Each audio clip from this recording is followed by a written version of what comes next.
اعوذ باللہ من الشیطان الرجیم بسم اللہ الرحمن الرحیم الحمد للہ رب العالمین والصلاة والسلام علی اشرف الانبیاء والمرسلین وآلہ الطیبین الطاہرین اعوذ باللہ من الشیطان الرجیم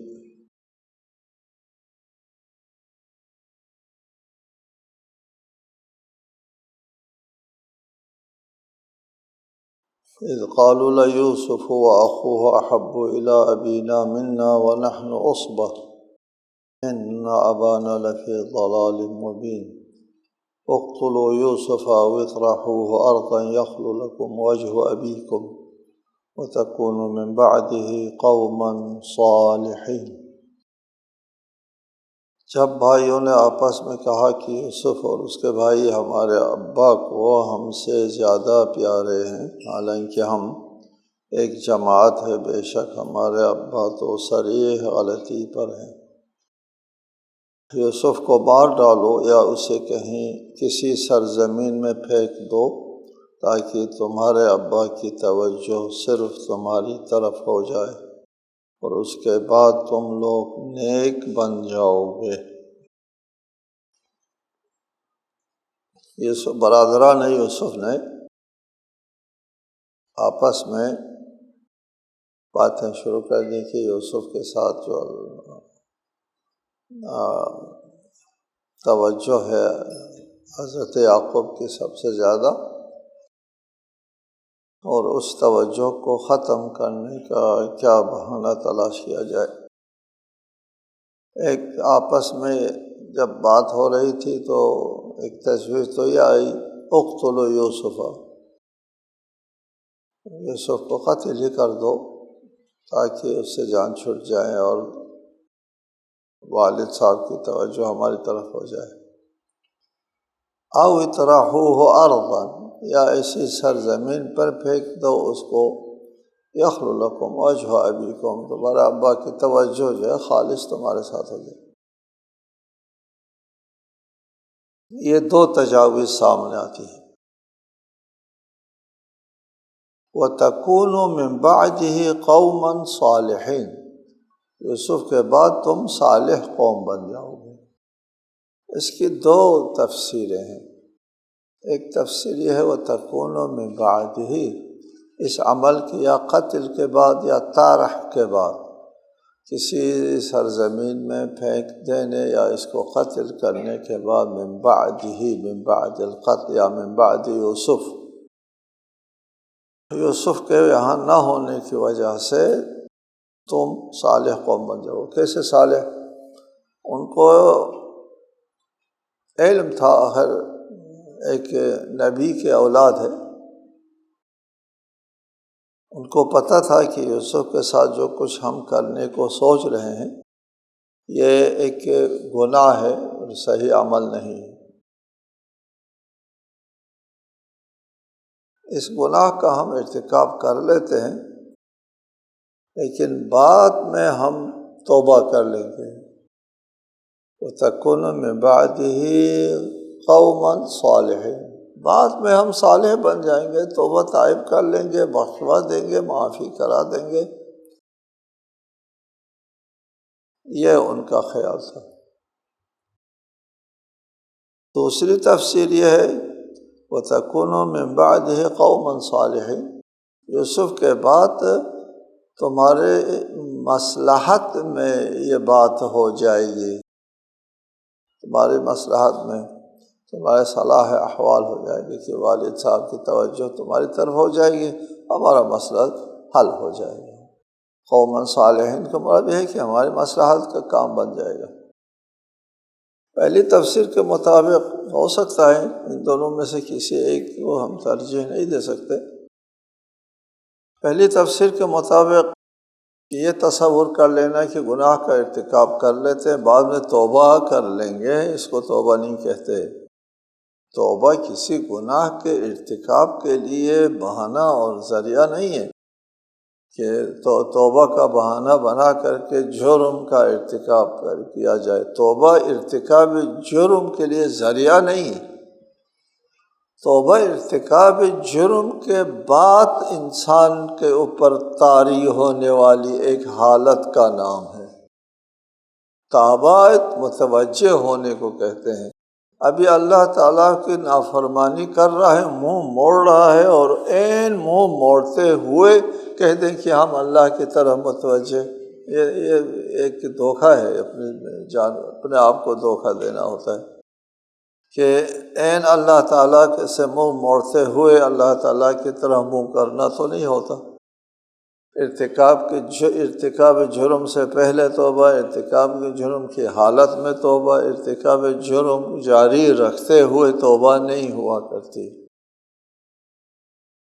قرآن مجید میں ایک صراحت ہے، وہ ہے کہ توبہ ان لوگوں کے لیے ہے کہ جو گناہ کا ارتکاب کرتے ہیں بجہالتن، غفلتاً، غفلت کی۔ جہالت کا معنی کیا ہے؟ غفلت کے ساتھ۔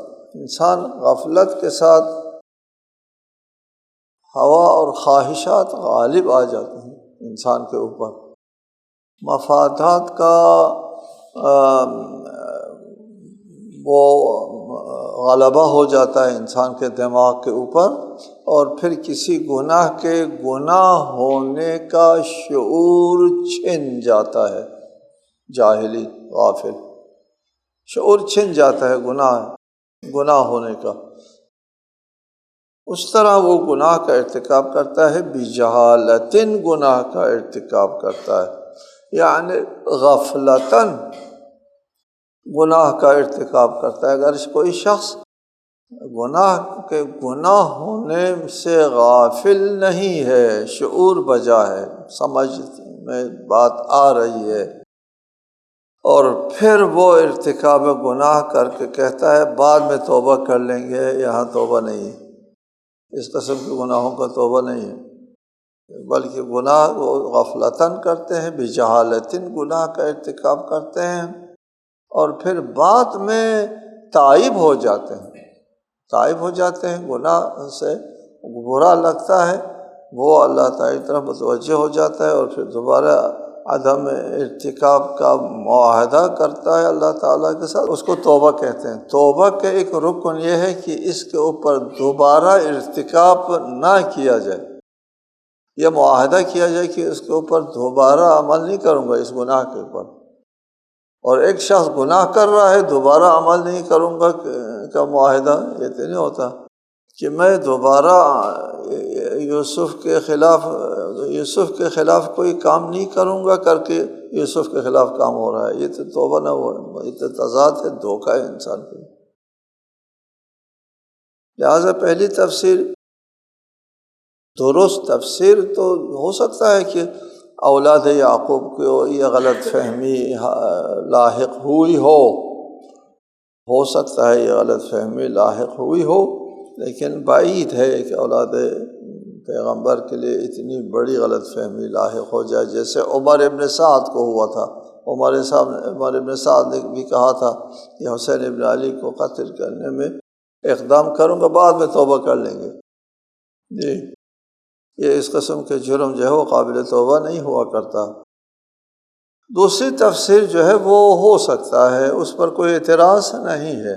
دوسری تفسیر یہ ہے کہ انہوں نے کہا کہ بعد میں ہمارے معاملات ٹھیک ہو جائیں گے، قوم صالحین، معاملات ہمارے درست ہو جائیں گے، والد صاحب کی توجہ ہم کو مل جائے گی، والد صاحب کا پیار ہم ہی کو مل جائے گا یوسف کے نہ ہونے کی صورت میں، یہ ان کے خیال میں ہو۔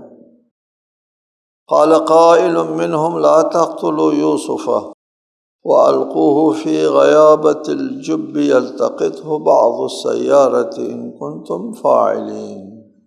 ان میں سے ایک کہنے والا بولا یوسف کو قتل نہ کرو، اسے کسی گہرے کنویں میں ڈال دو، کوئی قافلہ اسے نکال کر لے جائے گا۔ کہتے ہیں کہ ان کے سب سے بڑا بھائی جو زیادہ عقل مند تھا، اس کے نام میں اختلاف ہے، کوئی یہوذا کہتے ہیں، کوئی لاوا کہتے ہیں، اس کا نام تھا۔ اس نے کہا لا تقتلوا یوسف، یوسف کو قتل نہ کرو، وَأَلْقُوهُ، اس کو پھینک دو، فی غیابت الجب، جب کہتے ہیں کنویں کو، غیابت گہرا، کنویں کی گہرائی میں ڈال دو، کنویں کے نیچے ڈال دو، کنویں کے تہہ میں ڈال دو۔ یلتقط ہو کہ اٹھا لے اسے، بعض السیارتی، بعض آنے جانے والے لوگ، قافلہ جو تجارتی قافلے ہوتے تھے، جو اس وقت تجارتی قافلوں کا گزر اور اس علاقے سے ہوا کرتا تھا، تو عام قافلوں کا آنا جانا رہتا ہے اس راستے کے ساتھ، اور راستے میں کنویں ہوتے ہیں، اور ظاہر ہے کہ مسافر جو ہے جب تک ہار کر کے ایک مسافت طے کر کے کسی پانی پر پہنچتا ہے، وہاں بیابانوں میں ہر جگہ پانی نہیں ہوا کرتا، کسی پانی پر پہنچ کر کے پڑاؤ ڈالنا ہوتا ہے۔ عربوں میں اس بیابانوں میں یہی ہے کہ کس پانی سے کس پانی تک مسافت ہے اور کہاں جا کر کے پڑاؤ ڈالنا ہوتا ہے، تو قافلے آ کر کے پانی اور کنویں کے پاس رک جایا کرتے ہیں، رکتے ہیں تو وہاں سے پانی نکالتے ہیں، پانی نکالنے کے لیے وہ ڈھول ڈالتے ہیں، تو پھر ان کو بچہ نظر آئے گا، اٹھا کے لے جائیں گے۔ یہ تشویش دی ان کے بڑے بھائی نے۔ وَأَلْقُوهُ فِي غَيَابَةِ الْجُبِّ يَلْتَقِطْهُ بَعْضُ السَّيَّارَةِ، سیارہ مسافر، ان کنتم فاعلین، اگر تم نے کچھ کرنا ہی ہے تو یہ کام کرو۔ یہ تجویز ان کے ذہن میں آ گئی، معاملہ طے ہو جاتا ہے کہ ہم اس کو قتل نہیں کریں گے، دھور لے جائیں گے، لے جا کر کے قافلے کے راستے میں آنے والے کسی کنویں میں ڈال دیں گے کہ لوگ اٹھا کر کے لے جائیں گے، ہماری جان اس بچے سے چھٹ جائے گی۔ پھر وہ بھائی سب آتے ہیں حضرت یعقوب کے پاس، قالوا یا ابانا ما لک لا تأمنا علی یوسف وإنا لہ لناصحون، کہنے لگے ہمارے ابا کیا وجہ ہے کہ آپ یوسف کے بارے میں ہم پر اعتماد نہیں کرتے، حالانکہ ہم اس کے خیر خواہ ہیں، لناصحون۔ یہ عبارت جو ہے وہ بتاتی ہے کہ وہ پہلے بھی رجوع کرتے رہے کہ ہمارے ساتھ کھیل کود کے لیے بھیجو۔ حضرت یعقوب یوسف کو اپنے بھائیوں کے ساتھ نہیں بھیجتے تھے۔ حضرت یعقوب کو پتہ تھا کہ یوسف کے ساتھ بھائی دیگر برادران کا رویہ کیا ہے، حاسدانہ رویہ ہے، لہٰذا وہ ان کے ساتھ جانے کی اجازت نہیں دیتے تھے۔ چنانچہ اس آیت کی تعبیر سے بھی معلوم ہوتا ہے، یا ابانا ما لک لا تأمنا، ابا جان کیا وجہ ہے کہ آپ یوسف کے بارے میں ہم پر اعتماد نہیں کرتے؟ وہ اعتماد نہیں ہوا تھا نا، اس سے پہلے پتہ چلتا ہے کہ انہوں نے پہلے بھی مطالبے کیے تھے ساتھ بھیجنے کے لیے، تو حضرت یعقوب ان کے ساتھ نہیں بھیجتے تھے۔ تو اس وجہ سے ان لوگوں نے تعجب سے پوچھا کہ آخر وجہ کیا ہے، کیوں آپ ہم پر اعتماد، لا تأمنا، آپ اعتماد نہیں کرتے، آپ کو امن نہیں ملتا یوسف کے بارے میں، ہم علی یوسف، حالانکہ اس کی ہم خیر خواہ، نصیحت کسی کی خیر خواہی کا اظہار کریں، حالانکہ ہم اس کے خیر خواہ ہیں، بھائی ہیں، آخر خونی رشتہ ہے۔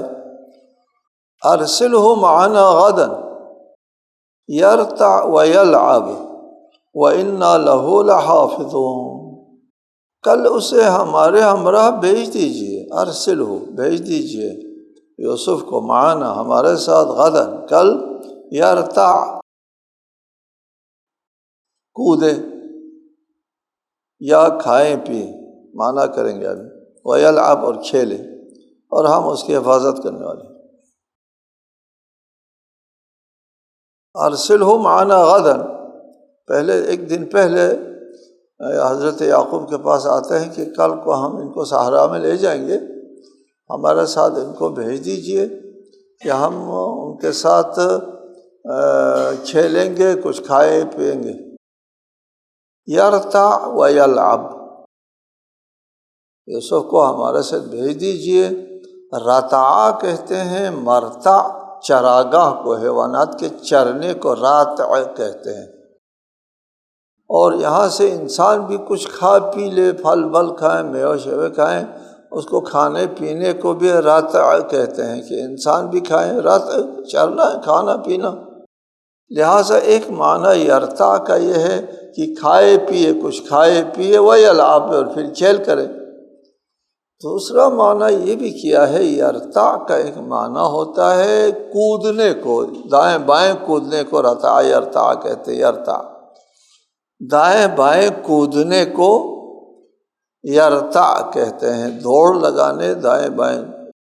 بعض لوگوں نے یہ معنی کیا ہے، تو یہ ہمارے اردو محاورے میں کھیل کود کہتے ہیں، کھیل کود۔ تو یہاں پر کود کھیل، یرتع کود، یلعب کھیل ہو گیا۔ کھیل کود کے لیے ہمارے ساتھ بھیج دیجیے۔ تو یرتع کا مطلب اگر کود ہے تو کھیل کود ہو جائے گا، جیسے ہمارا اردو محاورہ بھی یہی ہے۔ اگر یرتع کا معنی جو ہے وہ چرنا اور کھانا پینا ہے، تو کچھ کھائیں پیے اور کھیل کریں، ہمارے ساتھ بھیج دیجیے۔ یہاں ایک سوال پیدا ہوتا ہے کہ اولاد انبیاء ہے اور اپنے نبی باپ سے اجازت مانگ رہے ہیں کہ ہم کھیلنے کو جا رہے ہیں، کودنے کو جا رہے ہیں۔ یہ ٹھیک ہے، کوئی کھانے پینے میں تو کوئی حرج نہیں ہے، لیکن یلعب کی اجازت مانگ رہے ہیں، یرتع و یلعب، یہ بچہ کھیلے۔ وہ کھیلنا درست ہے، اور ایک نبی نے بھی اپنے اولاد کو کھیلنے کی اجازت دے دی کہ جاؤ یوسف کو لے جاؤ کھیلو۔ کھیل درست ہے، لعب درست ہے، لعب۔ اس کے جواب میں کہتے ہیں کہ بعض العاب، لعب کھیل، اسلامی کھیل بھی ہوا کرتے ہیں، یہ جائز کھیل ہے۔ جائز کھیلوں میں مثلاً تیر اندازی کا جو مقابلہ ہوتا ہے، قسم کا کھیل کہہ دیجیے، گھوڑ دوڑ کا سبق و رمایہ۔ آپ کے فقہی ابواب میں باقاعدہ ایک باب ہے، باب السبق والرمایہ، دوڑ لگانے اور تیر اندازی کا مقابلہ ایک قسم کا کھیل ہے۔ لہٰذا دوڑ لگانے والا کھیل، سبق و رمایہ کا کھیل جو ہے، ایک قسم کے کچھ اور کھیل کا ذکر روایت میں، جو اسلامی نقطۂ نگاہ سے بھی اس کی افادیت ہے، اور اس قسم کا کھیل درست ہے۔ سبق و رمایہ والا کھیل درست ہے، دوڑ لگانا۔ یہاں پہ یرتع کہا ہے، یرتع کا مطلب اگر کود ہے تو پھر دوڑ لگانا ہوگا۔ دوڑ لگائیں، ہم دوڑیں، ویلعب، اور مسابقہ کریں ایک دوسرے کے ساتھ جو ہے وہ۔ یہ جائز لاہ و لعب کی طرف، ایسا نہیں ہے کہ اسلامی شریعت میں ہر قسم کا کھیل ناجائز ہے۔ اس قسم کا کھیل جس کا کوئی مقصد ہوتا ہے، اس مقصد کے بامقصد کھیل جائز ہے۔ باقی جو عموم کھیل ہے ہمارے، اس میں اگر اللہ لعب بے مقصد ہے، جس کا کوئی افادیت نہ دنیا میں نہ آخرت میں نہ صحت میں نہ کسی قسم کا اصلاً کوئی مفاد نہیں ہے، اس میں کوئی جسمی ورزش بھی ہے، نہ اس میں کوئی اور مفاد ہے، نہ جنگی مشق ہے۔ اسلامی کھیلوں میں جنگی مشقیں ہوا کرتی ہیں، یہ جس کی ایک افادیت ہے، اس قسم کا کھیل بھی کہتے ہیں اور جائز بھی ہے۔ قال انی لیحزننی ان تذهبوا به واخاف ان یاکلہ الذئب وانتم عنہ غافلون۔ حضرت یعقوب نے کہا تمہارا اسے لے جانا میرے لیے حزن کا باعث ہے۔ لیحزننی ان تذهبوا به، یہ اس کو لے جانا، یوسف کو لے جانا میرے لیے باعث حزن و ملال ہے، کہ یوسف کا جدا ہونا مجھ سے میرے لیے بہت گراں ہے۔ وَأَخَافُ أَن يَأْكُلَهُ الذِّئْبُ، اور مجھے ڈر ہے کہ کہیں بھیڑیا اسے نہ کھا جائیں۔ وَأَنْتُمْ عَنْهُ غَافِلُونَ، اور تم اس سے غافل ہو، تم کو پتہ ہی نہ چلے، اور اس کو چھوٹا بچہ ہے، بھیڑیا کھا نہ جائیں، مجھے اس چیز کا خوف ہے۔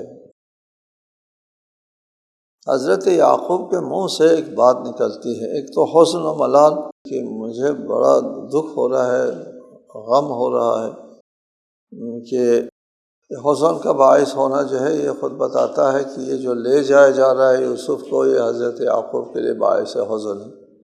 اور دوسری بات حضرت یعقوب کے منہ سے نکلتی ہے کہ کہیں بیڑیا کھا نہ جائے۔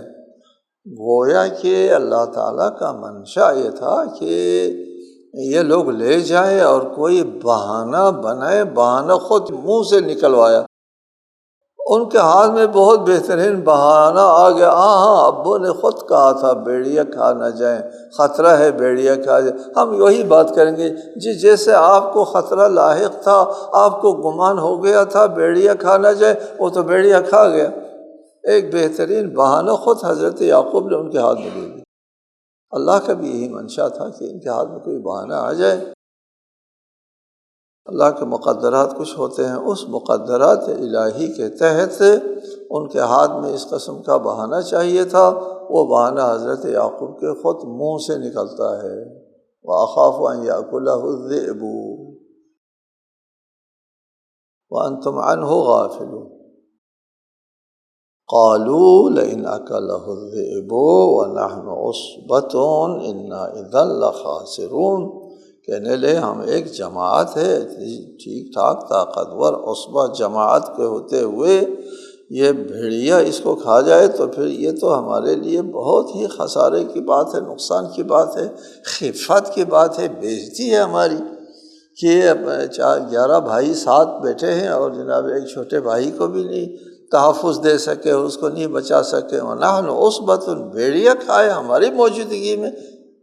ابا جان کیسا ہو سکتا ہے کہ ہمارے ساتھ ایک یوسف جیسا بچہ ہو اور بھیڑیا آ جائیں اس کو کھا جائیں؟